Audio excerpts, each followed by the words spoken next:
नमस्ते। दीपावली का त्योहार आने वाला है।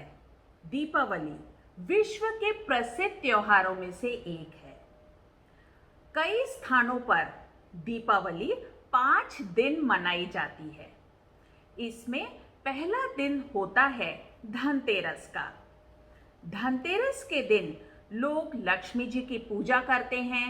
सोने और चांदी के आभूषण, बर्तन, सिक्के आदि खरीदते हैं। कई व्यापारी अपने नए व्यापार और दुकान का शुभारंभ धनतेरस के दिन से करते हैं, क्योंकि उन्हें ऐसा लगता है कि इस दिन से नए काम की शुरुआत करना बहुत शुभ और लाभकारी होता है। धनतेरस से जुड़ी कई पौराणिक कथाएं प्रचलित हैं। आज उन्हीं में से कुछ पौराणिक कथाओं के बारे में मैं इस वीडियो में आपको बताऊंगी। मान्यता ये है कि जब देवताओं और असुरों के बीच समुद्र मंथन हुआ, तब धनतेरस के दिन उसमें से धन्वंतरी देवता निकले। भगवान धन्वंतरी को आयुर्वेद का जनक भी कहा जाता है और हमें यह भी संदेश मिलता है कि अच्छा स्वास्थ्य अनमोल धन है।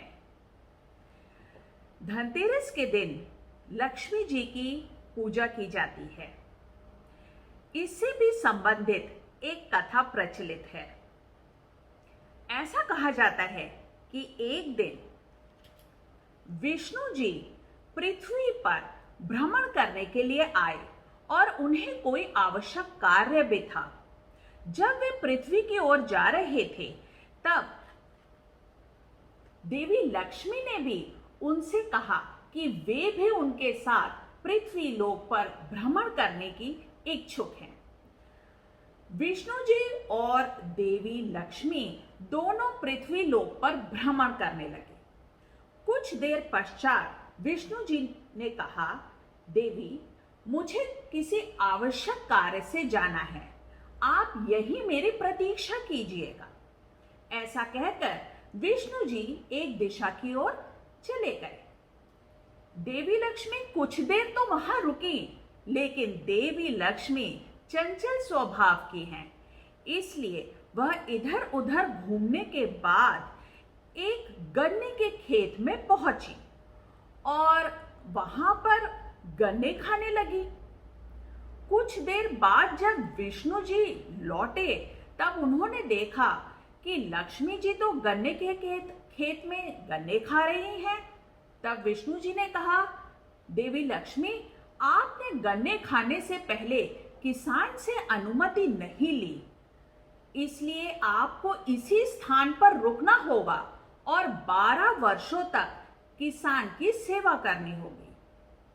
देवी लक्ष्मी एक साधारण स्त्री के रूप में 12 वर्ष तक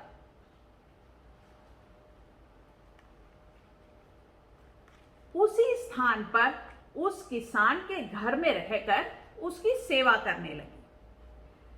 अब जब देवी लक्ष्मी किसान के घर में एक साधारण स्त्री के रूप में रह रही थी, तो उनके रहने की वजह से किसान समृद्ध हो गया।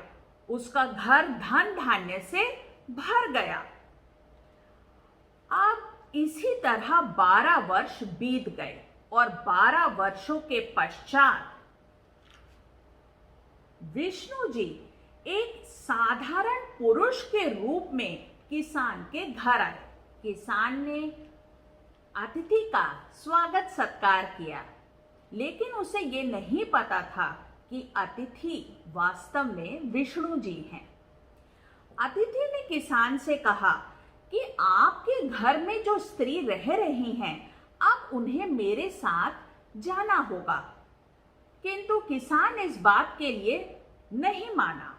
उसने कहा, जब से वे महिला हमारे घर में रह रही हैं, तब से सब कुछ अच्छा ही अच्छा हो रहा है, इसलिए वे अब आपके साथ नहीं जा सकती। अतिथि ने किसान को 4 कौड़ियां दी।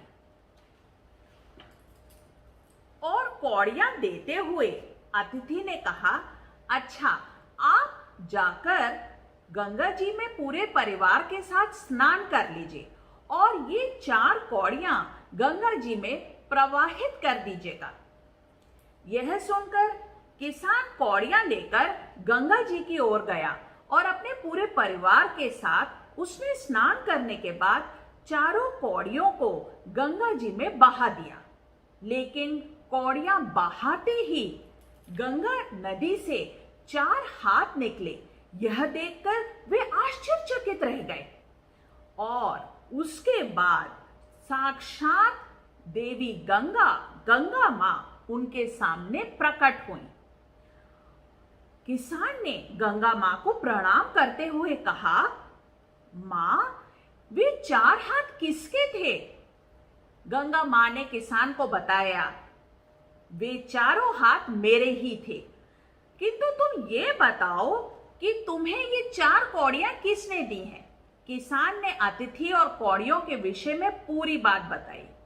यह सुनकर गंगा नदी से निकली गंगा देवी मुस्कुराई और उन्होंने कहा, किसान, जो अतिथि तुम्हारे घर आए हैं वह वास्तव में विष्णु जी हैं और जो महिला तुम्हारे घर में पिछले 12 सालों से रह रही हैं वे लक्ष्मी जी हैं।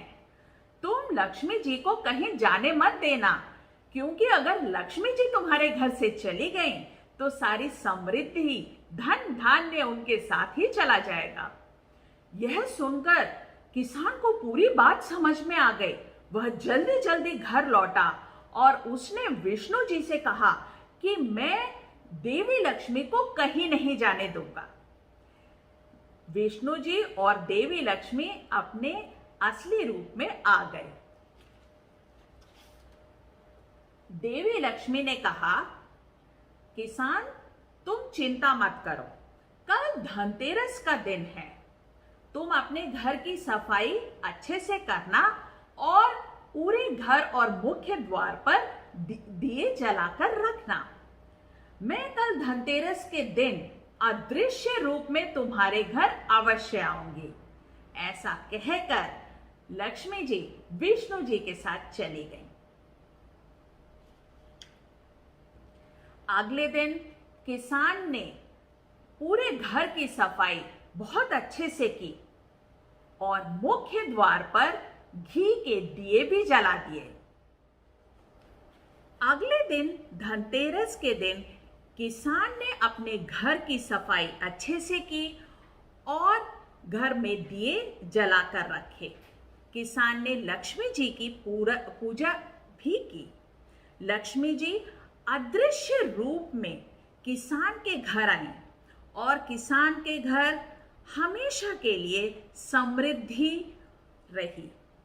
इस तरह हर वर्ष किसान धनतेरस के दिन लक्ष्मी जी की पूजा करता और दिए जलाता। किसान को देखकर दूसरे लोगों ने भी धनतेरस के दिन घर की सफाई, लक्ष्मी पूजन और दिए जलाना आरंभ कर दिया।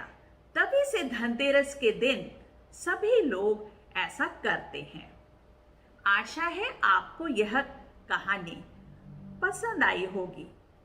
दीपावली और रामायण से संबंधित अन्य कहानियों के लिए आप मेरे YouTube चैनल पूजा सिंह स्टोरीज सब्सक्राइब करना ना भूलें।